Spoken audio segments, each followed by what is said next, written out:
What are we still missing if our service men and women are coming home amputated, but not in the way you might think? Today on Shadow Me Next, I'm sitting down with a 14-year combat medic, Rachel Howard, who saw this up close, helped build post-deployment treatment centers, and then realized something even bigger was broken. And instead of complaining about it, this incredible warrior stepped up to the plate again. If you're pre-med or pre-PA, you've been taught to focus on performance, but no one is teaching you how to recognize the blind spots in the system you're entering. And if you don't learn to see them now, you may inherit them later. In this episode, we unpack what we're missing and what real service actually demands. This is Shadow Me Next with Rachel Howard. Rachel, thank you so much for joining us on Shadow Me Next today. You are a 14-year combat medic in the Army National Guard. You've been deployed to 2 locations that most people don't holiday at. You've seen some things while you were working as a combat medic. We're going to talk about this. And we are also going to talk about some major pivots that you have made that I think are going to be really, really interesting to a lot of people, but primarily our pre-health students, because they might ask, Rachel, why didn't you keep working in EMS? Why did you make this change? So lots of incredible things to talk about today. Thank you so much for joining us. Sure. Love it. Fantastic. So if we could go back to your years working as a combat medic, is that something that was a necessity for you to work? Or is that something that you heard about and you thought, you know what, this sounds really, really interesting. Let me see what it's all about. It's a little bit of both. My high school offered an EMT course. So I was able to take EMT in high school. And I had always already been drawn to kind of a medical field, veterinary medicine. And taking that course, really, it clicked. I said, this is something that I really connect with. This is something that I love to do. And so that really kind of shaped what I want the trajectory of my life to be.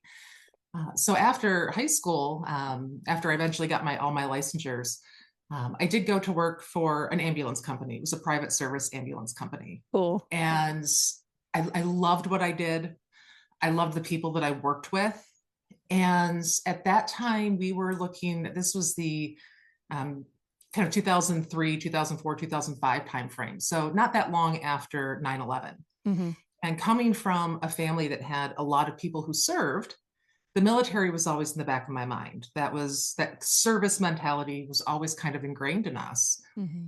And I said, this is something I want to do in the military, but I also love what I'm doing in emergency medicine. So I went to a recruiter and essentially said, I want to enlist, but I will only enlist if you can do so as a combat medic. Amazing. That's a deal breaker. You have to have me as a combat medic. And they made it happen. So it was, I knew it's what I was going to do. I'd already kind of been primed for that. I went in very eyes wide open, having already experienced kind of an emergency medicine setting. Right. And that was the beginning of a very long journey. Oh, yeah, I would imagine. One that we are going to dive into. And it's just so interesting to me.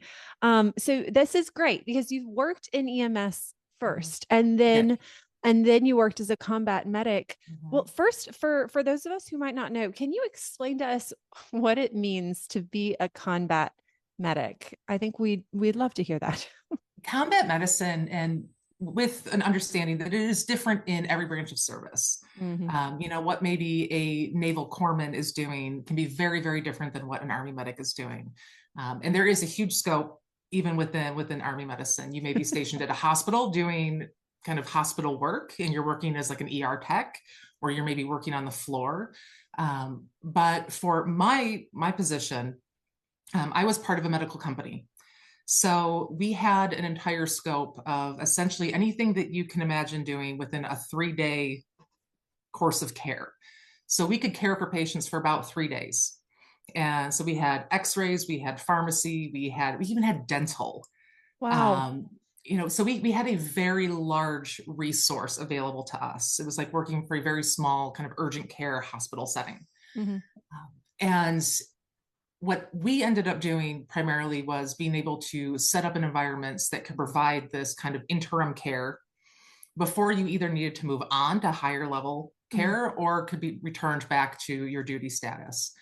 For myself, I primarily worked on an ambulance within that setting. Cool. So I had a military ambulance that I could go out. I would, just like normal operations, I could treat patients in the field. I could bring them back for further care.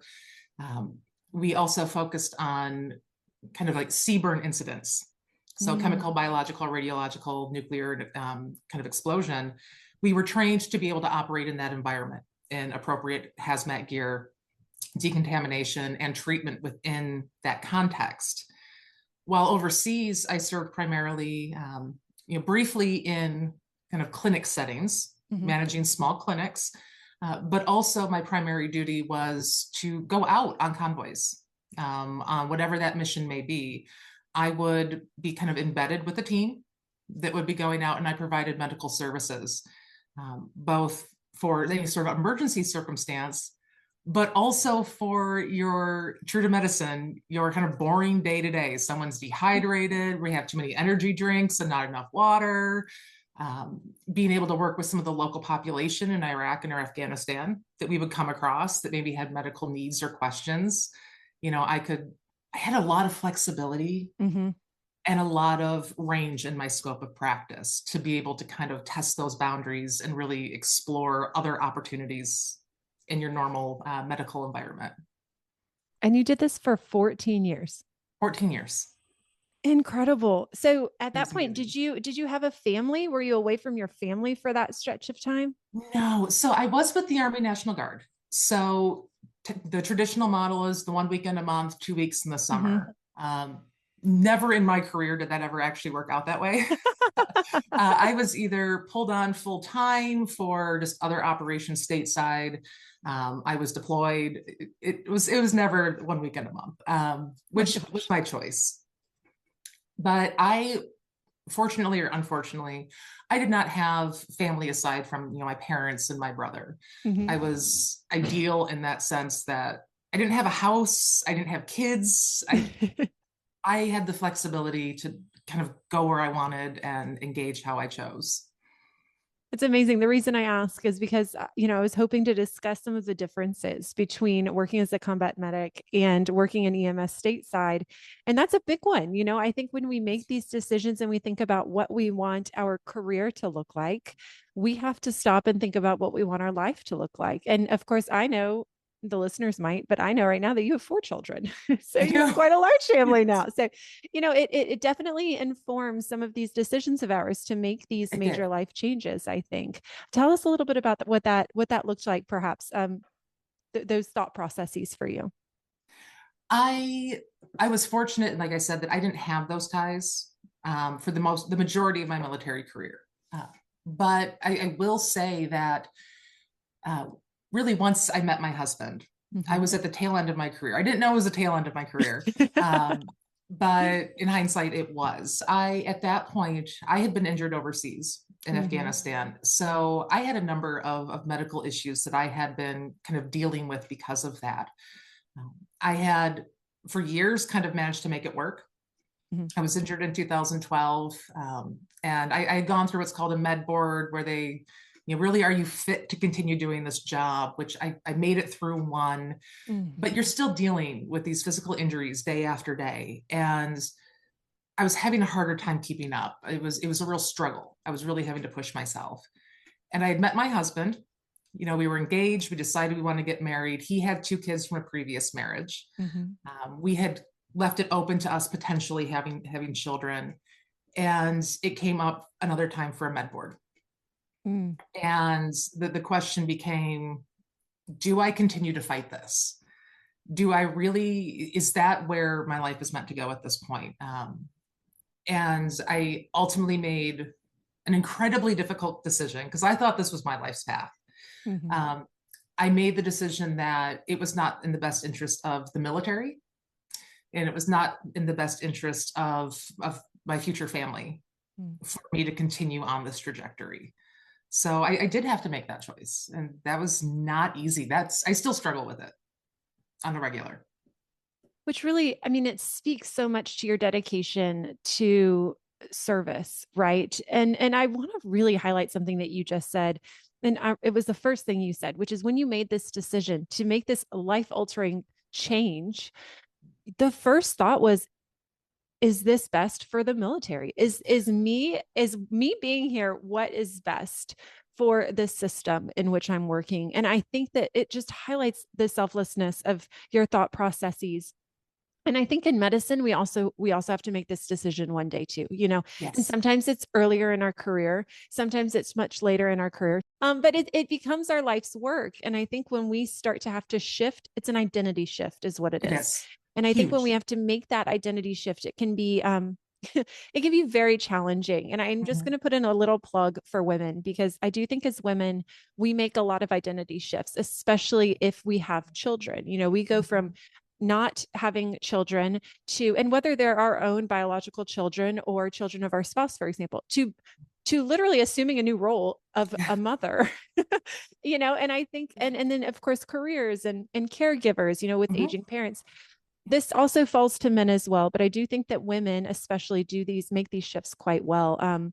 So bravo to you for first of all, being brave enough to make that decision, but number two, really thinking about how you play a role in the bigger picture, and if your role in the bigger picture is absolutely necessary at that point. There was something you mentioned that I wanted to go back to. I'm sorry to hear that you sustained an injury in service, and you made a point to say a physical injury. Tell us about other injuries that our military personnel might be experiencing overseas or anywhere. It runs the gamut. You have a lot of physical injuries. You have a lot of the very common mental health issues, whether that's post-traumatic stress disorder. You're less diagnosed, or not even diagnosable, but I think really common is a lack of difficulty integrating back into society, especially if you leave service. If you retain your at least a position within service, you still have that outlet, you still have that connection. But when you leave, it very much feels isolative. You feel kind of like this lone individual floating in this sea of noise. And I think it's something that really isn't recognized very much, even if you're not dealing with PTSD or anything kind of very extreme and acknowledged like that. There is just this sense that you don't fit in. And there's what I like to kind of refer to as a feeling of amputation, where this part of your identity, this feeling of service, this brotherhood, this mission that you always put first is suddenly not there. You're no longer a part of it. And it leaves you feeling just broken. A part of you feels broken and amputated. And it can be very difficult for people to find paths that allow them that same connection, that same sense of service and mission. And it's something that has to be very actively worked towards, but you have to acknowledge it before you can work towards it. So it's a very difficult dynamic, I think, for a lot of people. Absolutely. And even before acknowledging it, these people who are feeling this way, who have been told their whole lives to be strong and fierce and powerful, have to express that too, and we have to even know it's an issue first. And this is not one of the first problems that you have identified and really been working towards. Tell us a little bit about the work that you did at the VA. You have built one of the country's first post-deployment respiratory health clinics. So again, an issue that we might not know is a problem, and you recognized it and you're working to fix it. Tell us about this. I had such an honor of being part of a team that was working towards addressing post-deployment respiratory issues. It is an issue that I don't think we necessarily think of very often. We talk about burn pits and such, and that is a big component. But simply thinking about things like sandstorms, things about the chemicals that you're exposed to on a regular basis. We looked at 9/11, and there was a lot of talk about a lot of the carcinogens that our first responders were exposed to, or that people who were in the event were exposed to, and those outcomes. And it kind of falls on deaf ears after a few years. after the event is over, it fades into the background. It's not sexy anymore. And it's something that unfortunately can lead to a life of issues. But what we are finding is that a lot of things like the testing, your typical medical testing, would come back normal. Wow. Despite the fact that you have very clear symptoms, and very commonly in people who were incredibly healthy beforehand. So we kind of came to this realization that there's something going on that we as a medical community cannot see. Our testing is not in a place that can identify this, but we have been telling people for years, either it's in your head or it's psychological, it's really your anxiety, but we're really alienating these individuals by having a hard time really believing them simply because our testing measures were not sufficient to identify. And I think it brings up a point that as providers, whether you're a doctor, whether you're a nurse, whether you're an EMT, it's irrelevant. We have to acknowledge that we don't know everything and that there's a lot out there that we just don't have the ability to see, to diagnose, and really take what we're seeing with a grain of salt. We don't know everything. There was a study done years ago that actually showed, I believe it was about 70 to 80% of people that presented at mental health clinics were found to have physical issues after the fact, but they were dismissed and it was pushed into mental health realm. So we need to be aware of our limitations as clinicians. Absolutely. And just to highlight exactly what you said there, we have a hard time believing them when our testing measures were saying everything is normal. And it just feels so backwards. I spoke to somebody recently that was on the show, and his wife, I can't remember if he was a physician or a PA or NP, I don't remember, but his wife is a lawyer. And she says, everybody's innocent until proven guilty, right? And she says, medicine just has it so backwards. Yes. And I feel that way sometimes, not to think that we're walking around expecting something to be wrong with everybody and we're just going to look for what's wrong. But if a person is telling us there is something wrong, it's worth listening. It's worth investigating. It's worth saying, things look normal, but you still don't feel normal. And I do think, this is like a hidden pitch for functional medicine right now, really. It's what we're talking about. And I'm not going to say that everybody needs a functional medicine clinician, but functional medicine really is helping to fill some of these gaps. Did you work with the VA then for a while? I worked at the VA for about 3.5 years before I had to leave. So fortunately, our program dealt with a huge range. We were integrated with cardiology, with pulmonary function labs, with obviously respiratory therapy and pulmonary. We were doing CPETs and radiological imaging. So it was ENT. We were connected with a lot of ENT and speech therapy. So we had the really fortunate ability to have connected clinical and research across a huge scope of disciplines to really start looking into these issues and trying to find, what are we missing and where do we need to start looking more further? Which is just, it highlights so nicely your work now in politics. And we are going to get to that, but it's just identifying issues, even if maybe everybody doesn't know their issues, calling them out and working really, really hard to see what we can do about it. Before we jump to that, though, I do want to talk about the VA a little bit because I'm a PA, which is a physician assistant, and the VA is the largest employer of physician assistants in the United States, right? And I did so many of my rotations at the VA, the Veterans Hospital. And I loved it so much. And I loved working with our veterans. They're amazing people. Tell me a little bit about some of the stereotypes, or perhaps let's call them misconceptions, that people have about the VA, because I don't work in the VA now, but I hear all these things and I think, that is not my experience as a clinician. And that is not what I was hearing our patients telling us. And I worked in multiple areas of the VA. So for example, I did psych at the VA. Incredible. I did vascular surgery, my vascular surgery rotation at the VA. Incredible. Again, so multiple different various things. Let's talk misconceptions, just because everybody hears about the VA, but it's not always the best. Yeah. I think that what we have to remember is very few people and very few stories that are positive are ever discussed, and they certainly don't go viral.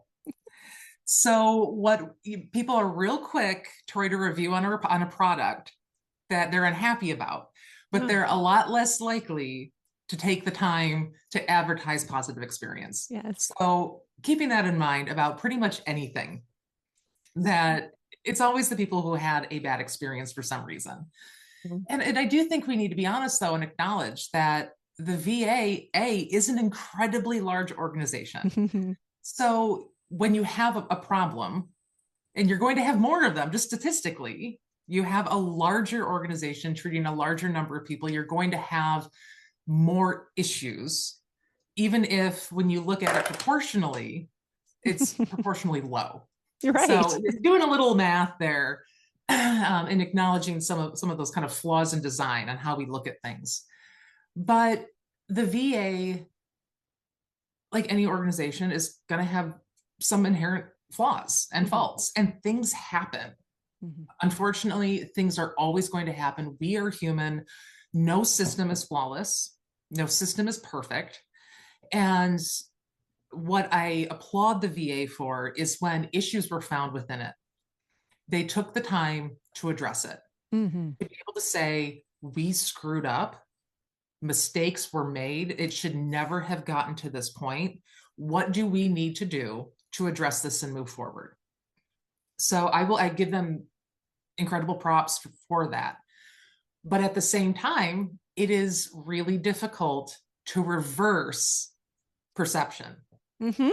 How long does it take for you really to convince people, like, no, that problem existed, we have done everything we can to address it, those problems no longer exist? Are there some? Yes, of course there are. Of course there's issues.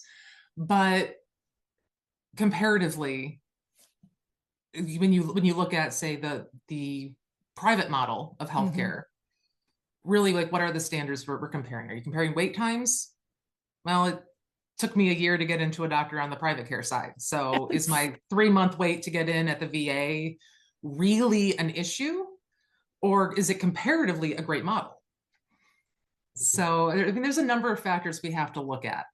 I personally, both as a patient and as an employee, had a phenomenal experience. You know, overall, all things considered, it was excellent. And that's where I get my care now.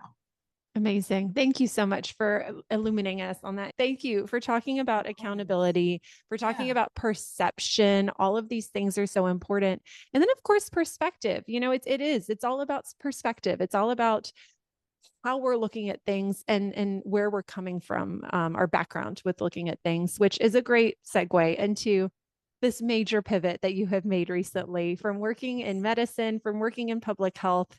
I think you also have your master's in mental health. Do you have a master's in mental health? I have a master's in social work. Social work. Oh my God. Okay. So master's in social work as well. You have entered a new arena. Tell us about that, and tell us how your background has really, really prepared you to serve people differently.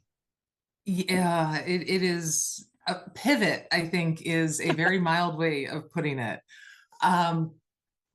Yes, I've been working for years now in research, and I mean, for decades, just as a regular citizen, as a voter, I was getting more and more frustrated with just the climate that we were in, at the direction the country was going, compared to what I thought we should be doing, and in the environment that I expected this nation to really be fostering. And it kind of reached a climax. In all fairness, I blame my husband. He called me out. I was complaining, admittedly, a lot. And I think he had just kind of had enough, and it was a put up or shut up.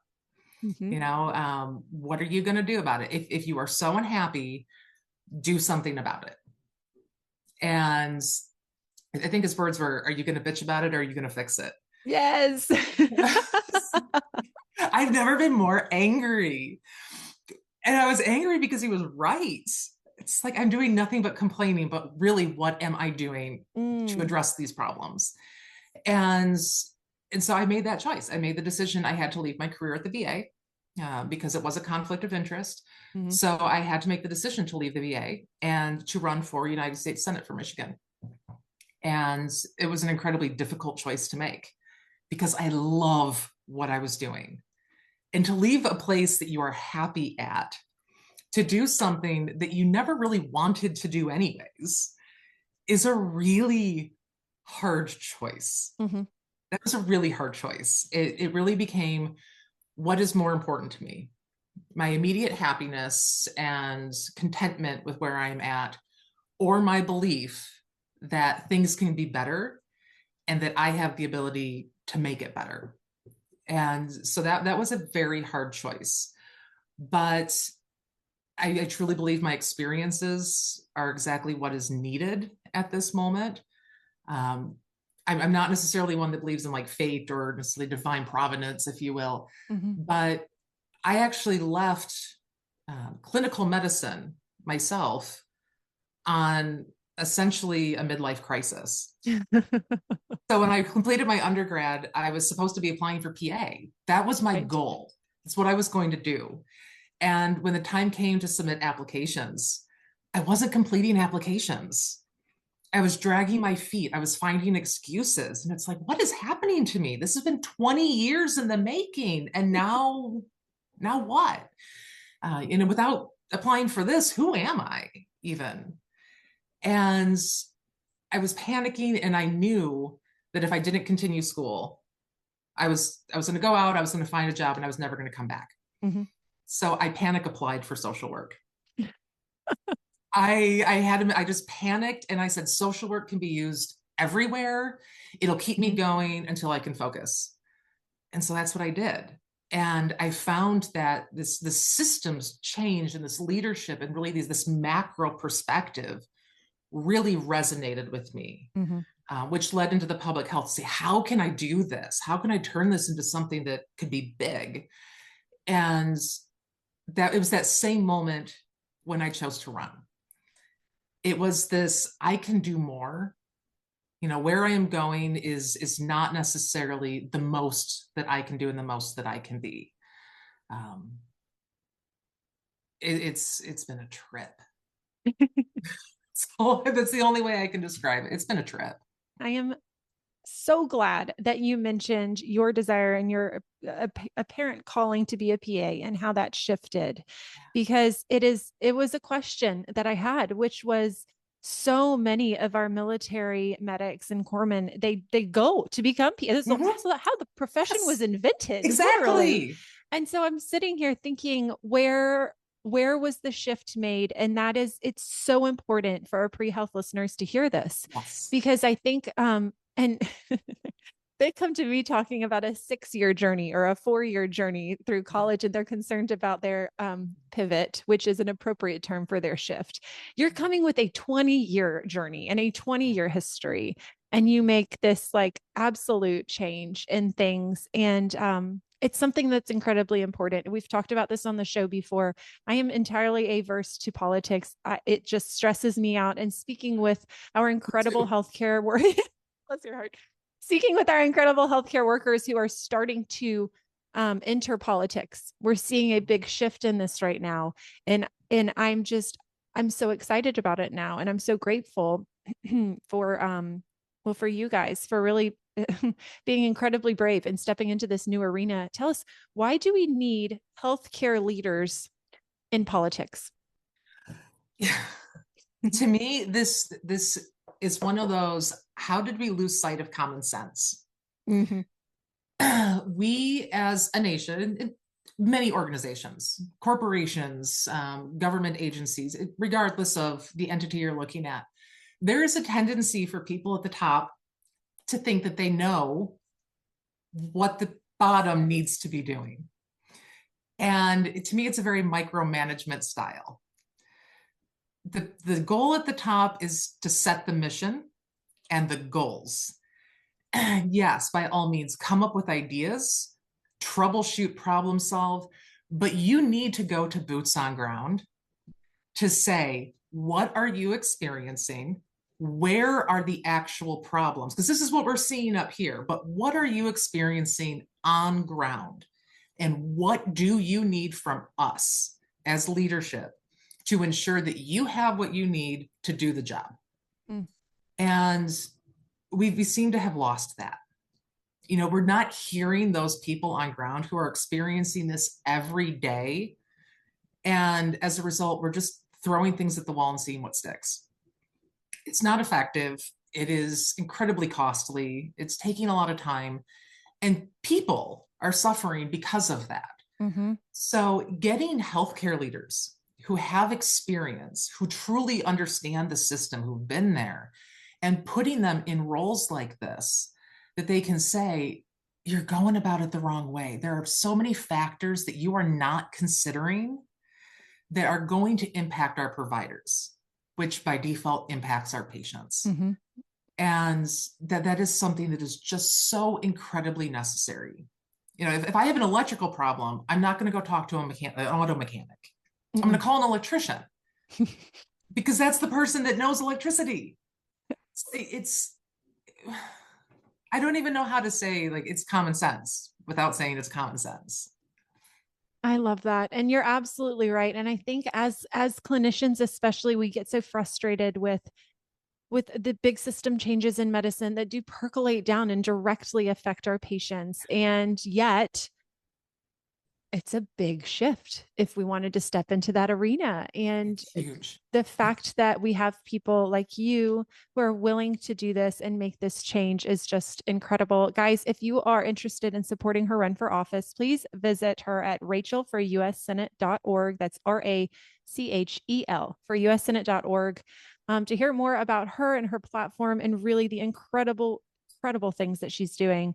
Rachel for US Senate is Instagram and TikTok, and then YouTube at Rachel for US Senate Official. Rachel, you're amazing. You are incredible. Thank you so much for doing what you do. Thank you for describing your journey, even the really hard parts. It is incredible. And I'm so glad to have people like you still fighting for us. Thank you. Thank you so much. I appreciate being here. Truly. It's been a pleasure. It has been a pleasure.